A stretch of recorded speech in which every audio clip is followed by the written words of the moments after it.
കോഴിക്കോട് ഒരു question paper തയ്യാറാക്കിയിരിക്കുന്നു V D സവർക്കറെ പുകഴ്ത്തിക്കൊണ്ട്. നമ്മൾ ഇതിൽ നിന്നും എന്താണ് മനസ്സിലാക്കേണ്ടത്? വി ഡി സതീശൻ മുതൽ വി ഡി സവർക്കർ വരെ എന്ന് അല്ല. കാരണം വി ഡി സവർക്കർ മുതൽ വി ഡി സതീശൻ വരെ എന്നാണ് നമ്മൾ മനസ്സിലാക്കേണ്ടത്. RSSന് വിടുപണി ചെയ്യുന്ന ഒരു സർക്കാരായിട്ട് UDF സർക്കാർ മാറിയിരിക്കുന്നു. PM സുനിയെ കുറിച്ച് ഘോരഘോരം പ്രസംഗിച്ച അറബിക്കടലിൽ കളയുമെന്ന് പറഞ്ഞ ഷാജി അറബിക്കടലിൽ നിന്നും തിരിച്ചെത്തിയില്ല എന്ന് തോന്നുന്നു. കാരണം കടൽ ക്ഷോഭിതമായതിനാൽ ആണോ എന്നുകൂടി വ്യക്തമാക്കണം. അതായത് കോഴിക്കോട് നടന്ന ഒരു ക്വിസ് മത്സരത്തിൽ കോഴിക്കോട് ഒരു അധ്യാപകന് ഒരു ചോദ്യം വിദ്യാർത്ഥികളിലേക്ക് ഉന്നയിച്ചിരിക്കുന്നു. ഏറ്റവും കൂടുതൽ കാലം സ്വാതന്ത്ര്യ സമര കാലത്ത് ജയിലിൽ കിടന്ന സ്വാതന്ത്ര്യ സമര സേനാനി ആരാണ്? അതിന്റെ ഉത്തരം എന്ന് പറയുന്ന ഓപ്ഷൻ കൊടുത്തിരുന്നത് വി ഡി സവർക്കർ. വിനായക് ദാമോദർ സവർക്കർ വേറൊരു സവിശേഷത കൂടിയുണ്ട്. അധ്യാപകനായിട്ടുള്ള അങ്ങ് മനസ്സിലാക്കേണ്ട ഒരു കാര്യം കൂടിയുണ്ട്. ഏറ്റവും കൂടുതൽ തവണ ബ്രിട്ടീഷുകാർക്ക് മാപ്പെഴുതി കൊടുത്തത് ഇതേ വി ഡി സവർക്കർ തന്നെയായിരുന്നു.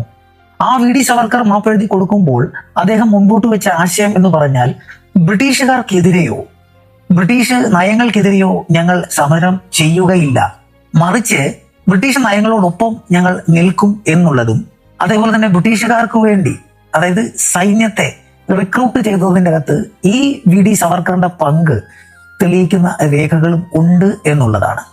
രണ്ടാമതായിട്ട് നമ്മൾ ചൂണ്ടിക്കാണിക്കേണ്ട ഏറ്റവും വലിയൊരു കാര്യമെന്ന് പറഞ്ഞാൽ ക്വിറ്റ് ഇന്ത്യ സമരം അടക്കമുള്ള സ്വാതന്ത്ര്യ സമരത്തിൽ വി ഡി സവർക്കർ പങ്കെടുത്തിരുന്നില്ല എന്നുള്ളതാണ്. നിങ്ങൾ വലിയ മഹാത്മ്യം പറയുമ്പോൾ, സ്വാതന്ത്ര്യ സമര സേനാനിയാണെന്ന് പറയുമ്പോൾ, ഏത് പ്രധാനപ്പെട്ട സ്വാതന്ത്ര്യ സമരത്തിലാണ് അദ്ദേഹം പങ്കെടുത്തത്? അദ്ദേഹം ശ്രമിച്ചത് ഹിന്ദു മഹാസഭ വളർത്തുവാൻ വേണ്ടിയും അതേപോലെ തന്നെ 1920 രൂപം കൊണ്ട RSSനെ പരിപോഷിപ്പിക്കുവാൻ വേണ്ടിയുമായിരുന്നു എന്നുള്ളത്, അല്ലെങ്കിൽ RSSനെ വളർത്തുവാനായിട്ടും ഹിന്ദു മഹാസഭയെ വളർത്തുവാനായിട്ടുമാണ് അദ്ദേഹം ശ്രമിച്ചത്. അല്ലാതെ നാടിന് സ്വാതന്ത്ര്യം നേടിക്കൊടുക്കുവാനായിട്ടോ അല്ലെങ്കിൽ സ്വാതന്ത്ര്യ സമര സേനാനികൾക്ക് പ്രചോദനമോ അല്ല നൽകിയത്. ഇവിടെ ഒരു ഭിന്നിപ്പാണ്. അതായത് ഇസ്ലാം ഹിന്ദു ഒരു ഭിന്നിപ്പുണ്ടാക്കാൻ ശ്രമിച്ച വ്യക്തിയാണ് വി ഡി സവർക്കർ എന്നുള്ളത് നിങ്ങൾ മറന്നു പോകരുത്. അതായത് ഏറ്റവും കൂടുതൽ കാലം ജയിലിൽ കിടന്നു എന്ന് നിങ്ങൾ പറയുമ്പോൾ ആൻഡമാൻ നിക്കോബാർ ദ്വീപിൽ അതായത് 1911 മുതൽ 1920 വരെ അദ്ദേഹം ജയിൽവാസം അനുഭവിച്ചിട്ടുണ്ട് എന്ന്.